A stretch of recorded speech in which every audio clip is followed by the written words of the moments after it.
Welcome back, my dear students. How are you all? Hope that you all are fine. I'm Jitin Dani. Today we are going to start with the next topic of the chapter 2, structure of atom. The name of the topic that we are going to discuss today is your Heisenberg's uncertainty principle. तो आज का topic जो है बड़ा ही simple सा topic है हमारे पास, but बहुत ही ज़्यादा इम्पोर्टेंट टॉपिक है. ठीक है, तो हाइजेनबर्ग अनसर्टेनिटी प्रिंसिपल जो है हमारे पास is the second concept of quantum mechanics. Quantum mechanics का जो पहले वाला कांसेप्ट था that is your de Broglie equation, इससे पहले वाले वीडियो में है, उसको पहले आप अच्छे से देखो समझो, then you come to the Heisenberg uncertainty principal.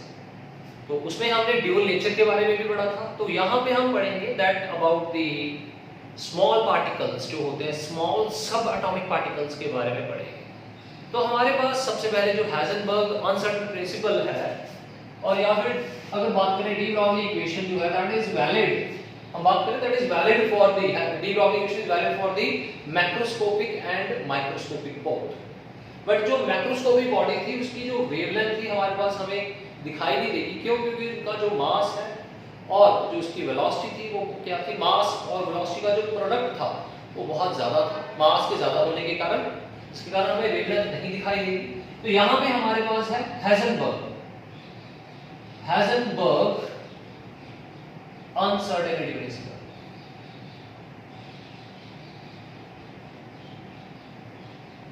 Uncertainty principle, ठीक है. तो इसके लिए क्या करेंगे, अनसर्टेनिटी प्रिंसिपल के लिए हाइजेनबर्ग ने क्या बोला था. अब देखो, लेट अस कंसीडर हमारे पास इस दुनिया में जितनी भी चीजें हैं, अगर हम प्लैनेट की बात करें, किसी ह्यूमन बॉडी की बात करें, अगर एक हम कार की बात करें, जितनी भी हैवी ऑब्जेक्ट्स की अगर हम बात करें, तो उनका जो पाथ होता है, ट्रैजेक्टरी पाथ होता है हमारे पास. ठीक है, इसका मीनिंग क्या है कि दैट अगर हम चाहें तो किसी भी ऑब्जेक्ट की मैक्रोस्कोपिक, मैं बात कर रहा हूं पहले macroscopic object, not micro. There is a difference between micro and macro. Macro क्या होते हैं, बड़े ऑब्जेक्ट्स होते हैं. माइक्रो क्या है, हमारे पास स्मॉलर ऑब्जेक्ट्स होते हैं, लाइक सब atomic particles, electrons, protons, neutrons. ये सब एटॉमिक पार्टिकल्स हैं आपके, ये माइक्रोस्कोपिक एटम्स हैं आपके. ठीक है, पार्टिकल्स हैं आपके.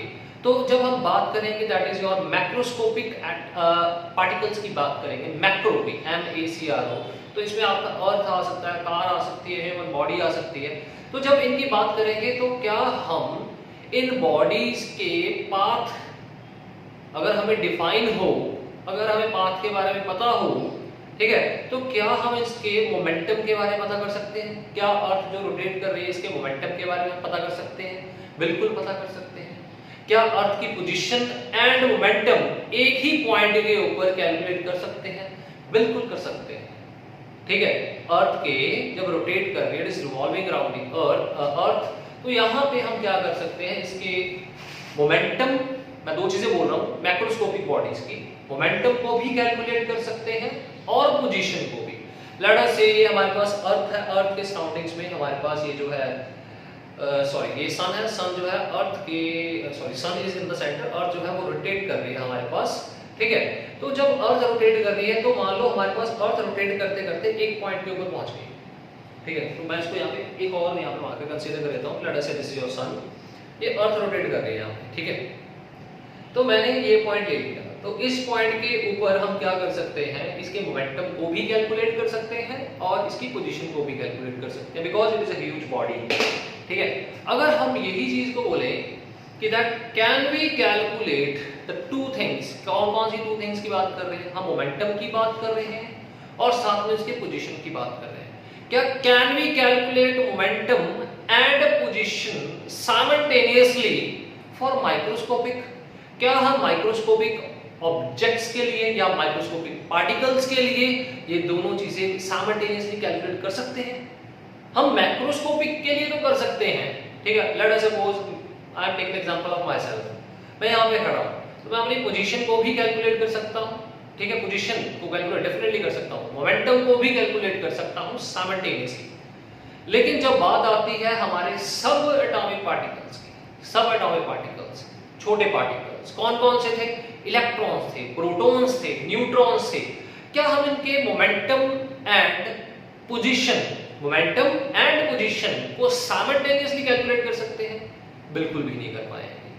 अगर हमारे पास हम कोशिश भी करेंगे कि दैट मान लो मेरे पास जो है मोमेंटम है और जो है हमारे पास पोजीशन है किसी सब एटॉमिक पार्टिकल्स की, अगर हम साइमल्टेनियसली कैलकुलेट करेंगे ना माइक्रोस्कोपिक ऑब्जेक्ट के लिए, अगर किसी एक फैक्टर को आपने कैलकुलेट कर लिया with 100% accuracy without any error, let us से मैंने मोमेंटम को कैलकुलेट कर लिया 100% विदाउट एनी एरर, तो जो उसकी पोजीशन होगी वो हमारे पास 100% एक्यूरेट नहीं होगी, इसमें कुछ ना कुछ क्या आ जाएगा, एरर आ जाएगा।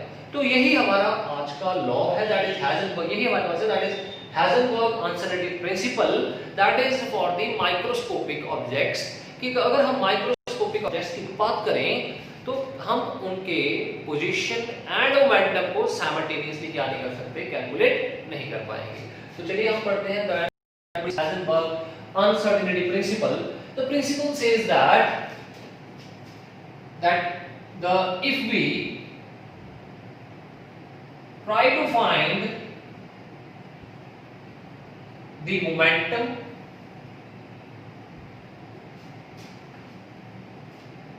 and momentum के साथ हमारे पास क्या आ जाएगी, इसकी बात करें पोजीशन ऑफ माइक्रोस्कोपिक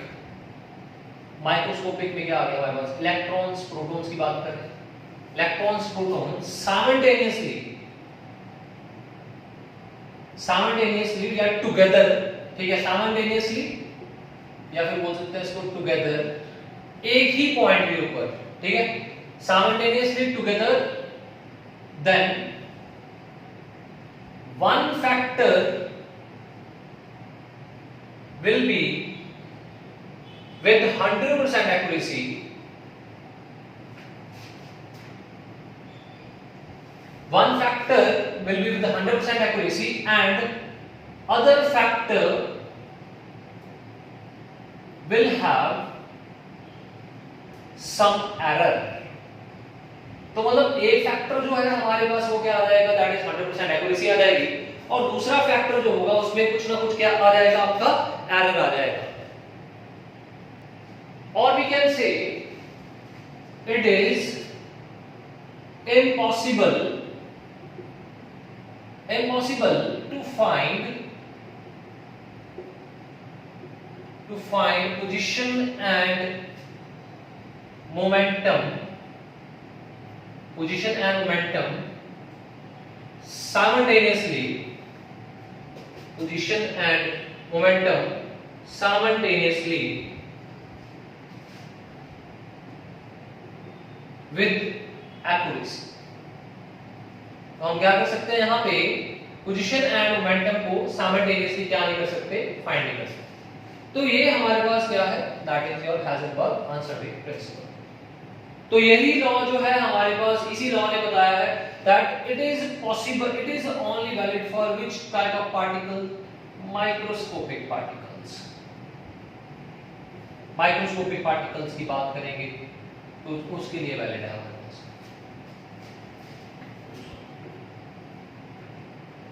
ठीक है, माइक्रोस्कोपिक पार्टिकल्स के लिए, ठीक है, सिर्फ और सिर्फ माइक्रोस्कोपिक। अगर मैक्रोस्कोपिक पार्टिकल्स की बात करें, क्या उसके लिए लॉ जो है हमारे पास वैलिड है, नहीं। मैक्रोस्कोपिक के लिए हम क्या कर सकते हैं, पोजीशन एंड मोमेंटम को क्या कर सकते हैं, हम फाइंड कर सकते हैं। तो चलिए इसको थोड़ा सा और लॉ को पढ़ते हैं, है क्या इसमें हमारे पास प्रिंसिपल में। अगर मान लो मैंने किसी भी माइक्रोस्कोपिक पार्टिकल की पोजीशन को फाइंड आउट कर लिया, अब लेट अस सपोज मैं यहाँ पे लिख रहा हूँ delta, that is your x, delta x क्या है हमारे पास, एरर इन पोजीशन, मैं इसी लॉ को चल रहा हूँ लेके, उसने क्या बोला, मैंने सपोज करो I am trying to find position and momentum, मैं कोशिश कर रहा हूँ कि पोजीशन और मोमेंटम को साइमल्टेनियसली फाइंड करें। मैंने फाइंड करने की कोशिश भी की, तो मैंने देखा वहां पे डेल्टा एक्स क्या आया मेरे पास, that is error in position में एरर आ गया, क्योंकि मैं दोनों चीजें क्या कर रहा था, साइमल्टेनियसली। और हाइजेनबर्ग बोल रहा है कि अगर दोनों चीजें साइमल्टेनियसली फाइंड करेंगे तो कुछ ना कुछ क्या आ जाएगा, एरर आ जाएगा। तो वो एरर क्या था हमारे पास, डेल्टा एक्स। तो वही हमारे पास एक एरर है यहाँ पे delta P, that is your error in momentum. ठीक है। तो यहाँ पे हेज़नबर्ग ने क्या बोला कि हमारे पास ये जो एरर आ रहे हैं, अगर हम इसको मल्टीप्लाई करते हैं इन एरर्स को, that is delta x into delta p, जो इसकी वैल्यू आएगी हमारे पास, that will be approximately equal to h by 4 pi। h by 4 pi की क्या हो जाएगी, इक्वल हो जाएगी। h तो आपको पता ही है यहाँ पे क्या है, that is your Planck's constant, pi की वैल्यू पता ही आपको, मतलब अप्रॉक्सीमेटली इसकी क्या आ जाएगी, इक्वल आ जाएगी। और क्या बोल सकते हैं, that is delta x into delta p, the value will be greater than equal to h by 4 pi। तो ये है आपका Heisenberg uncertainty principle. Very easy, very simple कि दैट पहले तो हम क्या कर सकते हैं, किसी भी ऑब्जेक्ट की पोजीशन एंड मोमेंटम को क्या नहीं कर सकते, साइमल्टेनियसली फाइंड नहीं कर सकते विद द एक्यूरेसी। ठीक है, कौन से पार्टिकल्स के लिए, माइक्रोस्कोपिक पार्टिकल्स। अगर मान लो मैंने कोशिश भी की फाइंड करने के लिए, तो कुछ ना कुछ एरर आ जाएगा। वो एरर क्या होगा, delta x for the position and delta p for the momentum, और जो एरर का मल्टीप्लाई होगा उसकी जो वैल्यू होगी that will be approximately equal और ग्रेटर देन, किसके इक्वल हो जाएगी, h by 4 pi के क्या हो जाएगी, इक्वल, या फिर क्या हो जाएगी, वैल्यू ग्रेटर होगी हमारे पास। तो ये था हमारे पास हेज़नबर्ग अनसर्टेनिटी प्रिंसिपल। अब मैं यहाँ पे क्या कर रहा हूँ, लेट अस सपोज, मैंने यहाँ पे ये चीज सपोज की दैट हमारे पास ये जो वैल्यू थी डेल्टा x की वैल्यू, अब मैंने क्या किया, मैंने बोला कि that delta x we have calculated with 100% accuracy, मतलब जो उसकी पोजीशन कैलकुलेट कर ली, ठीक है, position calculated with 100% accuracy. 100% accuracy is there, no change, मतलब उसमें कुछ भी गलती नहीं है कोई। मैंने 100% एक्यूरेसी से पोजीशन को फाइंड कर लिया, तो एरर कितना होगा, यहाँ पे 0 होगा। ठीक है, दिस इज द 0। अगर मान लो मैं यहाँ पे बात कर रहा हूँ मोमेंटम, तो पहले मैंने यहाँ पे क्या कर लिया, मोमेंटम का केस बाद में डिस्कस करते हैं, पहले सिर्फ पोजीशन की बात करते हैं। पोजीशन मैंने यहाँ पे क्या बोल दिया कि दैट इट इज 100% एक्यूरेट, मतलब डेल्टा x क्या हो जाएगा, 0 हो जाएगा। तो अभी यहाँ पे अप्लाई करते हैं इसको, delta x into delta p, ये किसके साथ greater equal to h by 4 pi। तो यहाँ पे डेल्टा x जो है इसको इधर ले आते हैं, तो क्या बच जाएगा, delta p greater than h by 4 pi into क्या आ जाएगा हमारे पास, डेल्टा x आ जाएगा। ठीक है, मैंने क्या बोला था, ग्रेटर देन और अप्रॉक्सीमेटली इक्वल टू हो जाएगा हमारे पास। अब मैंने यहाँ पे क्या बोल दिया था कि मेरे पास जो पोजीशन है मैंने 100% एक्यूरेसी से फाइंड कर ली, तो मतलब यहाँ पे डेल्टा x जो है वो कितना हो जाएगा, 0 हो जाएगा। अगर किसी चीज के डिनोमिनेटर में 0 आ जाए, तो वो जो टर्म है हमारे पास क्या हो जाती है, इनफिनिटी। मतलब हमारे पास जो एरर होगा मोमेंटम में वो कितना हो जाएगा, इनफाइनाइट हो जाएगा। अगर मैंने किसी भी एक चीज को एक्यूरेसी से फाइंड कर लिया, तो दूसरी चीज में एरर क्या कर जाएगा, इंक्रीज कर जाएगा, कितना बन जाएगा, इनफाइनाइट बन जाएगा। So this is your Heisenberg uncertainty principle. वो यही चीज को एक्सप्लेन कर रहा है कि हम दोनों चीजों को 100% एक्यूरेसी से डिफाइन करेंगे। अगर एक को फाइंड कर लिया, तो दूसरे की जो वैल्यू है उसमें क्या आ जाएगा, एरर आ जाएगा। और यहाँ पे मैंने फिर से सपोज कर लिया कि दैट मेरे पास ये जो है हमारे पास डेल्टा p जो है, ये क्या आ रहा है हमारे पास यहाँ पे, दैट विल डेल्टा p क्या है हमारे पास, दैट इज इक्वल टू 0। मतलब क्या होगा, दैट मोमेंटम विद 100% एक्यूरेसी के साथ फाइंड कर लिया, तो डेल्टा p कितना हो जाएगा, 0 हो जाएगा। तो यहाँ पे देखो डेल्टा x किसके इक्वल आ जाएगा, approximately h by 4 into delta p। Delta p 0 हो गया, तो अगेन यहाँ पे डेल्टा x कितना हो गया हमारे पास, इनफाइनाइट। मतलब यहाँ पे जो एरर है हमारे पास पोजीशन में, वो कितना आ रहा है, यहाँ पे इनफाइनाइट आ रहा है हमारे पास। ये 0 था और ये इनफाइनाइट बन गया हमारे पास। मतलब दोनों में से जो एक चीज होगी वो क्या बन जाएगी हमारे पास, इनफाइनाइट बन जाएगी हमारे पास। ठीक है, तो इसको जल्दी से नोट करो। तो यहाँ पे क्या करते हैं, हम एक और चीज कंसीडर कर लेते हैं, और टर्म कंसीडर करते हैं। लेट अस सपोज हमारे पास ये जो है डेल्टा x और ये जो है हमारे पास डेल्टा p, दोनों का जो एरर है अगर मान लो इक्वल भी आ जाता है हमारे पास, तो यहाँ पे आ जाएगा delta x into delta p approximately किसके इक्वल था, h by 4 pi। तो यहाँ पे delta x into delta x बोल सकते हैं, या delta p into delta p, approx value h by 4 pi and it will be delta x square approximately h by 4 pi, और डेल्टा x किसके approximate आ जाएगा, under root h by 4 pi। This is the value, ठीक है, ये value बन जाएगी that is for the delta x, और सिमिलरली किसके लिए भी हो जाएगी हमारे पास, डेल्टा p के लिए भी वैल्यू हो जाएगी। इसको आप लोगों ने याद रखना, that is delta x, that is change in, that is error in momentum और error in position will be equal to h by 4 pi। अगर दोनों की वैल्यू क्या हो रही है, एरर क्या आ रहा है हमारे पास, सेम एरर आ रहा है हमारे पास। इसको जल्दी से नोट करो, इसके बाद आपको एक्सपेरिमेंटली प्रूव करके दिखाते हैं कि दैट हमारे पास अगर एक में एरर आ जाए तो हमारे पास दूसरा 100% एक्यूरेसी फाइंड हो जाएगा। तो कैसे पॉसिबल है, we can find the experiment. जल्दी से इसको नोट करो पहले। So let us see the Heisenberg uncertainty principle with the help of the experiment. Experiment में इसको चेक करते हैं अभी। Let's see here. Let us suppose हमारे पास यहाँ पे ये जो है इलेक्ट्रॉन का पाथ है हमारे पास, electron is revolving in this path. अब यहाँ पे मैंने क्या कर दिया, एक माइक्रोस्कोप को एडजस्ट कर दिया। माइक्रोस्कोप किसके लिए एडजस्ट किया है यहाँ पे, टू ऑब्जर्व द फोटोन। कौन सा फोटोन होगा, यहाँ पे क्या कर रहे हैं हम, एक फोटोन जो है हमारे पास उसको हम क्या करेंगे, इलेक्ट्रॉन की तरफ फॉल करवाएंगे। लाइट थी हमारे पास, एक पर्टिकुलर वेवलेंथ की लाइट थी, और जिससे क्या होगा, हमारा ये जो इलेक्ट्रॉन है रिजेक्ट हो जाएगा, और यहाँ से जो फोटोन है हमारे पास हमें माइक्रोस्कोप में क्या हो जाएगा, विजिबल हो जाएगा।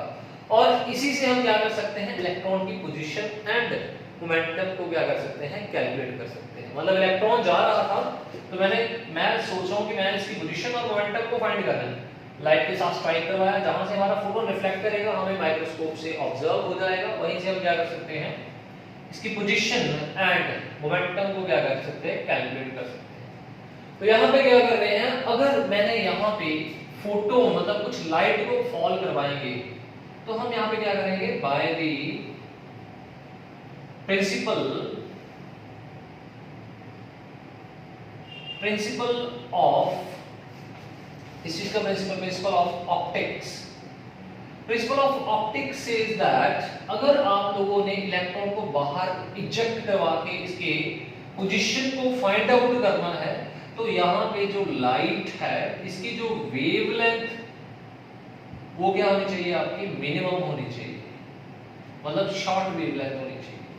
मैं फिर रिपीट कर रहा हूँ, principle of optics says that अगर आपने यहाँ पे इलेक्ट्रॉन को बाहर निकालना है, तो मतलब बाहर निकालने का मतलब है अगर आपने इसकी पोजीशन को कैलकुलेट करना है, तो यहाँ पे जो आप लाइट एमिट कर रहे हो इसके पास जो वेवलेंथ है, उसकी लाइट की जो वेवलेंथ है वो क्या होनी चाहिए, आपकी शॉर्ट होनी चाहिए, मिनिमम होनी चाहिए।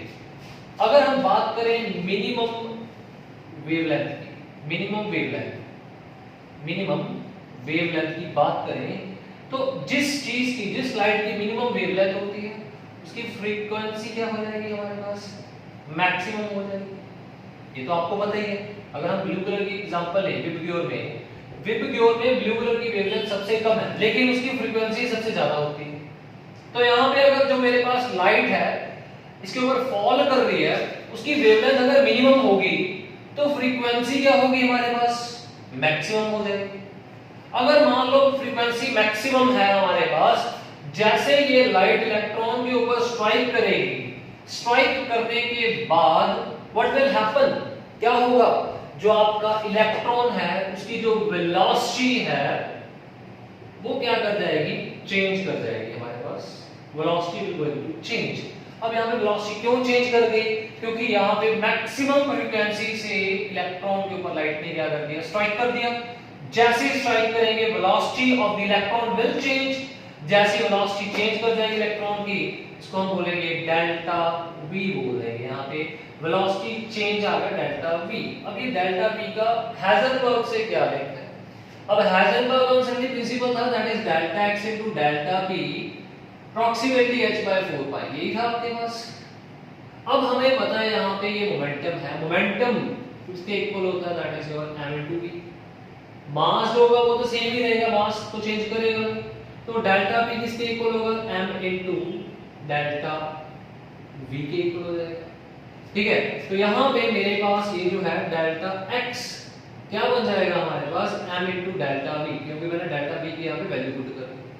अप्रॉक्सीमेटली किसके इक्वल हो जाएगा, h by 4 pi, ये बन जाएगा delta x into delta approximately h by 4 pi m। मतलब अगर मेरा डेल्टा v चेंज कर गया तो मेरा डेल्टा p भी चेंज कर जाएगा। यहाँ पे मोमेंटम सॉरी, अगर मेरे पास एरर आ रहा है यहाँ पे, किसमें एरर आ रहा है हमारे पास, वेलोसिटी में, वेलोसिटी चेंज में एरर आ रहा है यहाँ पे, क्योंकि वेलोसिटी जो है वो क्या कर जाएगी, उसकी चेंज कर जाएगी, क्योंकि फ्रीक्वेंसी मैक्सिमम है, वेलोसिटी चेंज मैक्सिमम, एरर आ रहा है आपका। तो अगर यहाँ पे एरर मतलब मैक्सिमम आपका आ रहा है तो डेल्टा पी भी क्या हो जाएगा हमारे पास, इसमें भी क्या हो जाएगा, एरर हो जाएगा। तो आप लोग यहाँ पे पोजीशन को तो फाइंड कर लोगे with the help of microscope, लेकिन किसमें ज्यादा एरर आ जाएगा आपके पास, वेलोसिटी में एरर आ जाएगा। So this is the experimentally we can say that Heisenberg uncertainty principle, experimentally हमने इसको क्या कर दिया, प्रूव कर दिया कि that अगर इलेक्ट्रॉन के ऊपर मिनिमम वेवलेंथ भी क्या कराएंगे, स्ट्राइक कराएंगे, तो उससे जो मिनिमम वेवलेंथ होगी इसकी फ्रीक्वेंसी क्या होगी, मैक्सिमम, जिससे उसकी वेलोसिटी में क्या आ जाएगा, चेंज मींस इसमें क्या आ चुका है, एरर आ चुका है वेलोसिटी में, और that is represented by v। तो यहाँ पे हमें एक और फार्मूला भी पता लग गया, that is delta x into delta v, that is approximately equal to h by 4 pi m। इसको याद रखना हम लोगों ने, एक तो ये था आपके पास मोमेंटम से रिलेटेड, और ये आपके पास वेलोसिटी से रिलेटेड फार्मूला है हमारे पास। So this is your Heisenberg uncertainty principle. Now we will go towards the significance of Heisenberg uncertainty principle. इसके significance के ऊपर चलते हैं, पहले इसको जल्दी से नोट करो, then we will go for the significance. Let's come to the significance of Heisenberg uncertainty principle.